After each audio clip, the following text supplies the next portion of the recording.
हाय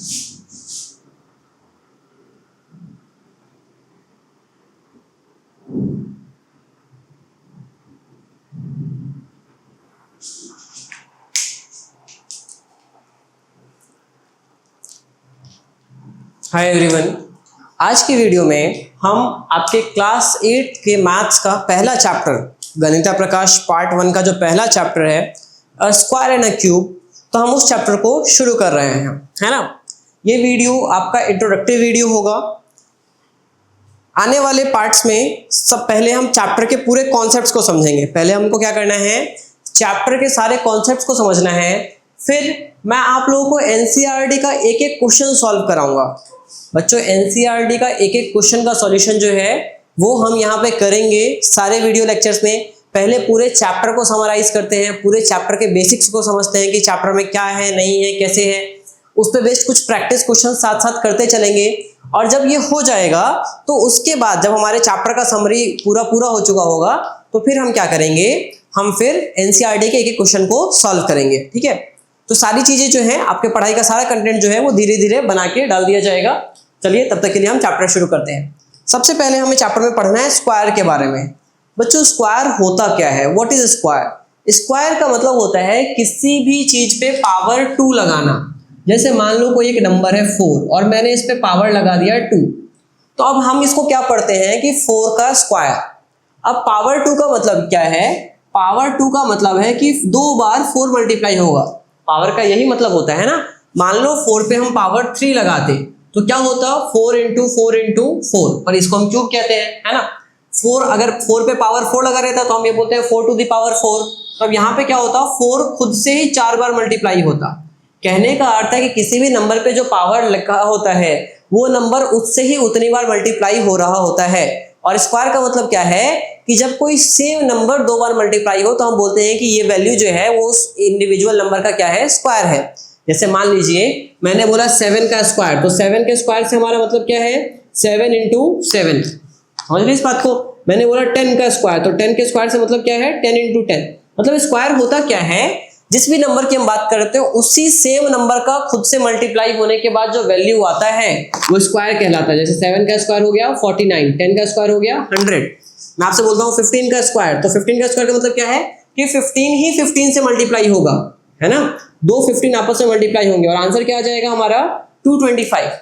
तो स्क्वायर का मतलब क्या है कि जब सेम नंबर खुद से ही मल्टीप्लाई हो रहा हो, मतलब 2 सेम नंबर आपस में मल्टीप्लाई हो रहे हो, तो हम बोलते हैं कि ये जो वैल्यू आया है मल्टीप्लाई होने का, जो आंसर आता है, हम बोलते हैं कि उस नंबर का क्या है, स्क्वायर है।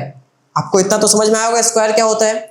अब देखिए, जब आपको इतना समझ में आ गया स्क्वायर क्या होता है, तो सबसे पहले काम हमें क्या करना है, हमें कुछ नंबर्स के स्क्वायर निकालने हैं और हमें उन्हें अपनी कॉपी में नोट डाउन करना है। और नोट डाउन करने के बाद बच्चों, जब आप उन नंबर्स के स्क्वायर निकाल लेंगे और स्क्वायर्स को नोट डाउन कर लेंगे, तो उसके बाद आपको उसको लर्न भी करना है। इससे 2 चीजें होंगी। एक तो पूरे चैप्टर में कई जगह वो कैलकुलेशन आपको हेल्प करेगा जब आपको लर्न रहेगा तो, और केवल इसी चैप्टर में नहीं, आने वाले बहुत सारे ऐसे चैप्टर्स होंगे एरिया के, मेंसुरेशन के, सरफेस एंड वॉल्यूम की जब हम बात करेंगे, या फिर बहुत जगह पे आपको स्क्वायर्स जब याद रहेंगे ना तो आपके लिए ऑटोमेटिकली हेल्प हो जाएगा, क्योंकि इसमें से कई सारे नंबर्स के स्क्वायर कहीं ना कहीं पूछ लिए जाते हैं। और आपका जो मैथ स्ट्रांग होगा वो तो होगा ही, है ना। तो आप अपने कहीं पे भी इस बात को शो ऑफ कर सकते हैं कि देखो मेरे को तो इतने सारे नंबर्स के स्क्वायर याद हैं, तो वो तो रहेगा ही। तो चलिए जरा हम पहले कुछ नंबर्स के स्क्वायर लिख लेते हैं, ठीक है। कुछ नंबर के स्क्वायर लिख लेते हैं। सबसे पहले बच्चों 1 से शुरू करते हैं। तो 1 का स्क्वायर क्या होता है, 1 का स्क्वायर 1 होता है। 2 का स्क्वायर क्या होगा, 4। 3 का स्क्वायर क्या होगा, 9। 4 का स्क्वायर क्या होगा, 16। 5 का स्क्वायर क्या होगा, 25। 6 का स्क्वायर क्या होगा, 36। अच्छा, थोड़ा और प्रॉपर्ली लिखते हैं। 1 के स्क्वायर का मतलब क्या है, 1 इंटू 1 क्या आएगा, 1। 2 के स्क्वायर का मतलब क्या है, 2 इंटू 2 क्या आएगा, 4। 3 के स्क्वायर का मतलब क्या है, 3 इंटू 3 क्या आएगा, 9। 4 का स्क्वायर का मतलब क्या है, 4 इंटू 4 क्या आएगा, 16। यहाँ पे मतलब क्या है, 5 इंटू 5 क्या आएगा, 25। यहाँ पे क्या मतलब है, 6 इंटू 6 क्या आएगा, 36। फिर 7 का स्क्वायर मतलब क्या है, 7 इंटू 7 क्या आएगा भाई, 49। 8 का स्क्वायर क्या होता है, 8 इंटू 8 क्या आएगा, 64। फिर बच्चों होगा हमारा 9 का स्क्वायर। 9 का स्क्वायर क्या होता है, 9 इंटू 9 कितना आएगा, 81। फिर आ जाएगा हमारा 10 का स्क्वायर। 10 का स्क्वायर क्या होगा, 10 इंटू 10 और कितना आ जाएगा बच्चों, ये 100। समझ गए इस बात को। अब हम आगे कंटिन्यू करते हैं। नेक्स्ट बच्चों हम 11 का स्क्वायर, 11 का स्क्वायर का मतलब क्या है, 11 इंटू 11 कितना आएगा 121। फिर है हमारा 12 का स्क्वायर, मतलब क्या है 12 इंटू 12 कितना आएगा 144। फिर बच्चों हमारा क्या है 13 का स्क्वायर, 13 का स्क्वायर मतलब 13 इंटू 13 कितना आएगा 169। फिर है हमारा 14 का स्क्वायर मतलब 14 इंटू 14 कितना आएगा भाई 14 का स्क्वायर, सॉल्व करो जरा, बताओ कितना आएगा 14 का स्क्वायर। तो बच्चों हम कह रहे थे 14 का स्क्वायर, 14 का स्क्वायर क्या आएगा 14 इंटू 14 कितना आता है भाई 196। फिर है हमारा 15 का स्क्वायर क्या होता है 15 इंटू 15 कितना हो जाएगा बच्चों 225। फिर है हमारा 16 का स्क्वायर, 16 का स्क्वायर का मतलब क्या है 16 इंटू 16 कितना आएगा 16 का स्क्वायर 256। फिर है हमारा बच्चों 17 का स्क्वायर मतलब 17 इंटू 17 कितना आएगा 289। फिर है हमारा 18 का स्क्वायर, 18 का स्क्वायर मतलब 18 इंटू 18 कितना आएगा बच्चों 324। 19 का स्क्वायर मतलब 19 इंटू 19 कितना आएगा 361। फिर है हमारा 20 का स्क्वायर, 20 का स्क्वायर मतलब 20 इंटू 20 कितना आएगा 400। समझ गए इस बात को। फिर हम 21 का स्क्वायर लिखेंगे, 21 का स्क्वायर कितना होगा भाई 21 इंटू 21 कितना आ जाएगा 441। फिर है हमारा 22 का स्क्वायर, 22 का स्क्वायर कितना होगा 22 इंटू 22 कितना आ जाएगा 484। फिर बच्चों हमारा 23 का स्क्वायर, 23 का स्क्वायर कितना होता है 23 इंटू 23 करने पे पता है कितना आएगा आपको, यह आएगा आपका 529। फिर बच्चों हमारा है 24 का स्क्वायर, 24 इंटू 24 करेंगे तो कितना आएगा, ये आ जाएगा आपका 529 576। फिर बच्चों 25 का स्क्वायर, 25 इंटू 25 करने पे कितना आएगा 25 इंटू 25 करने पे आएगा 625। ठीक है, अब आपका काम क्या है कि 26 का स्क्वायर, 27 का स्क्वायर, 28 का स्क्वायर, 29 का स्क्वायर और 30 का स्क्वायर ये आपको खुद से निकाल के यहाँ पे लिखना है। मल्टीप्लाई करिए खुद से और निकाल के लिखिए। देखिए कई बच्चे जब आप अभी धीरे धीरे मैथ समझ रहे हो, पढ़ रहे हो, आपका इनिशियल फेस है, तो मैं कई बार ऐसे देखता हूँ कि बच्चों को मैं बोलता हूँ कि भाई मेरे को 12 का स्क्वायर बताओ, तो वो इसको 12 इंटू 2 कर देता है। इस टाइप के एरर्स हमें नहीं करने हैं, इसीलिए मैंने आपसे इतने सारे स्क्वायर लिखवाए हैं। ठीक है, आपको ये सारे के सारे स्क्वायर याद हो जाने चाहिए। 1 से लेके 30 तक के नंबर के स्क्वायर्स की वैल्यू आपको पता होनी चाहिए। इसको एकदम रट लीजिएगा, डेली सुबह उठ के या शाम में एक बार जरूर रिवाइज करिएगा, तो आपको ये सारा जो है याद हो जाएगा। और यकीन मानिए अगर आप इसको याद कर लेंगे ना, आपके बहुत सारे कैलकुलेशंस आपके लिए ईजी हो जाएंगे। समझे इस बात को। तो ये स्क्वायर्स हमें सारे याद कर लेने हैं। अब जब आपको स्क्वायर समझ में आ गया कि स्क्वायर होता क्या है, कैसे हम स्क्वायर निकालते हैं, तो हम बातों को आगे बढ़ाते हैं। आगे बढ़ाने के लिए हम 10 तक का स्क्वायर रखते हैं और कुछ नए कॉन्सेप्ट्स को समझते हैं। 10 तक के स्क्वायर को रखते हैं और कुछ नए कॉन्सेप्ट को समझते हैं।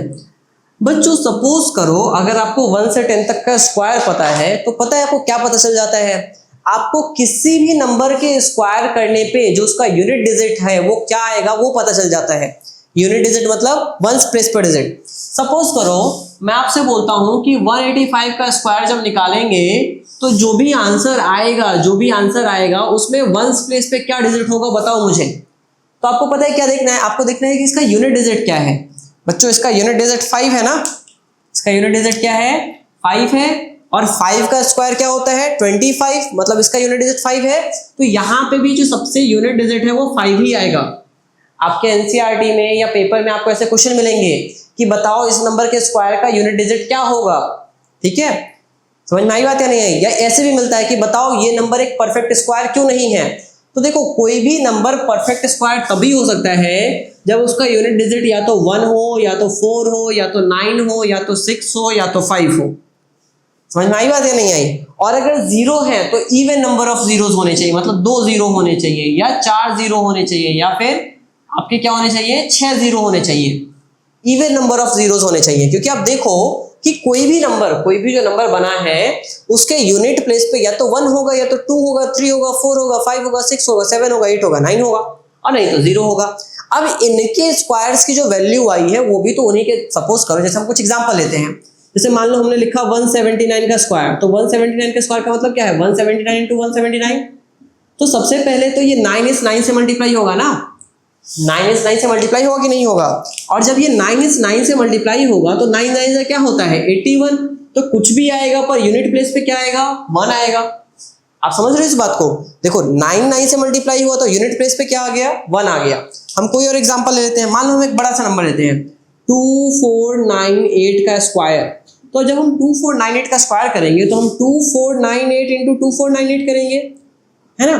तो जब 2498 इंटू 2498 करेंगे तो यहाँ पे भी जब 8 इस 8 से मल्टीप्लाई होगा, ध्यान से समझिए इस बात को, जब 8 इस 8 से मल्टीप्लाई हो रहा है तो 8 8 तक क्या होता है 64।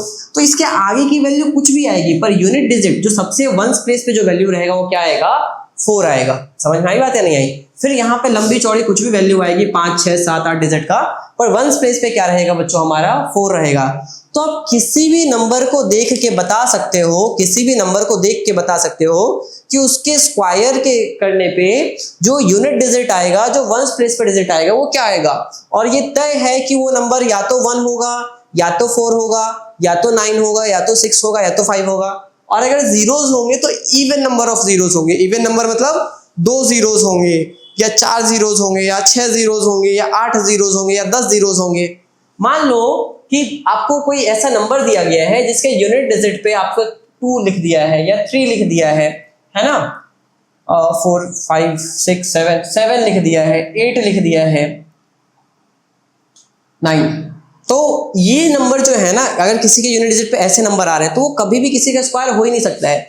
जैसे मैं आपसे बोलूं कि 3438, क्या किसी भी नंबर का स्क्वायर निकालने पे 3438 आएगा कभी? तो कभी नहीं आएगा। क्यों? क्योंकि इसका यूनिट डिजिट में है 8। हम किसी भी नंबर का स्क्वायर निकालने पर मल्टीप्लाई करने पे 8 तो आएगा ही नहीं।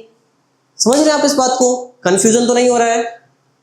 आई होप आप लोगों को समझ में आ रहा होगा हम क्या समझाना चाह रहे हैं आपको। तो देखिए बच्चों, किसी भी नंबर का स्क्वायर का यूनिट डिजिट तय होता है कि वो इन्हीं में से कुछ होगा।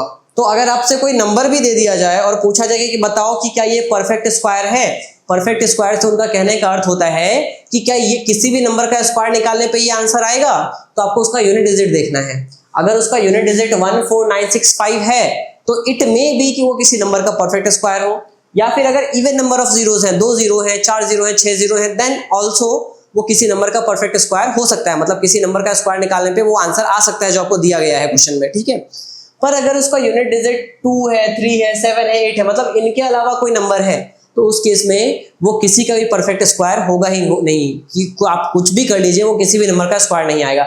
या 3 जीरो है, या 5 जीरो है, या 1 जीरो है ना। तो इस केस में वो किसी भी नंबर का स्क्वायर जो है वहां पे आएगा नहीं। समझिए इस बात को कि नहीं समझे? इतना क्लियर है सभी लोगों को? तो यहां से आपको कॉन्सेप्ट क्लियरिटी मिलती है कि स्क्वायर्स क्या होते हैं और कैसे हम किसी भी नंबर का स्क्वायर निकालने पे यूनिट डिजिट को आइडेंटिफाई करते हैं। दूसरा, तीसरा कि हम कैसे बता सकते हैं कि ये नंबर किसी का स्क्वायर है या नहीं है। समझ में आई बात है? नहीं, कोई भी जो दिया हुआ नंबर है वो किसी का स्क्वायर है या नहीं है, ये बात हम कैसे बता सकते हैं। तो ये 3 चीजें आपको समझ में आती हैं। इसके लिए, इस लेक्चर के लिए इतना ही रखते हैं, क्योंकि इससे ज्यादा फिर आपके लिए कंफ्यूजिंग हो जाएगा, कॉम्प्लिकेटेड हो जाएगा। इन सभी बातों को नोट डाउन कर लीजिएगा, ठीक है। साथ में मैं कुछ क्वेश्चंस लिख देता हूं। जैसे आपको बताना है कि 185 के स्क्वायर का यूनिट डिजिट क्या होगा। आपको बताना है 1347 के स्क्वायर का यूनिट डिजिट क्या होगा। आपको बताना है 1699 के स्क्वायर का यूनिट डिजिट क्या होगा। समझ गए इस बात को? इसके अलावा कुछ और क्वेश्चंस आपको दे देते हैं। आपको बताना है कि इनमें से कौन कौन सा नंबर किसी का परफेक्ट स्क्वायर हो सकता है या नहीं हो सकता है ना। जरूरी नहीं कि हो ही, पर होने के चांसेस हैं कि नहीं है। 3561 पहला हो गया हमारा। दूसरा लिख लेते हैं 4897, तीसरा लिख लेते हैं 5555, चौथा लिख लेते हैं 7764, पांचवा लिख लेते हैं 8892। आपको बताना है बच्चों कि इसमें से कौन कौन सा नंबर किसी नंबर का स्क्वायर हो सकता है, चांसेस हैं, और कौन कौन सा नंबर नहीं हो सकता है। अगर नहीं हो सकता है तो आप ऐसा क्यों कह रहे हैं, आप उसको भी अपनी कॉपी में नोट डाउन कर लीजिएगा, है ना। तो आज की वीडियो का समराइज हो जाएगा हमारा, इतने में आपकी प्रैक्टिस हो जाएगी। बाकी फिर आगे की जो बात है वो हम सेकेंड पार्ट में करेंगे, तो उसके लिए अभी सेकेंड पार्ट जो है वो हम अपलोड कर देंगे। चैप्टर का लिंक आपको डिस्क्रिप्शन में मिल जाएगा, पीडीएफ, एनसीईआरटी की बुक का पीडीएफ का लिंक डिस्क्रिप्शन में मिल जाएगा, टेलीग्राम का लिंक मिल जाएगा, इंस्टाग्राम का लिंक मिल जाएगा अपडेट्स के लिए। कोई भी डाउट रहता है उसको कमेंट करिए, आपके सभी डाउट्स को सॉल्व किया जाएगा। ठीक है, अपनी पढ़ाई को अच्छे से करिए, अपना टाइम कहीं भी खराब मत करिए, बिना मतलब के यूट्यूब फोन में मत लगे रहिए। समझ गए इस बात को? बाकी आप स्वस्थ रहिए, मस्त रहिए, अपना ध्यान रखिए, अपने माता पिता को प्रणाम करिए और अपने से बड़ों का सम्मान करिए।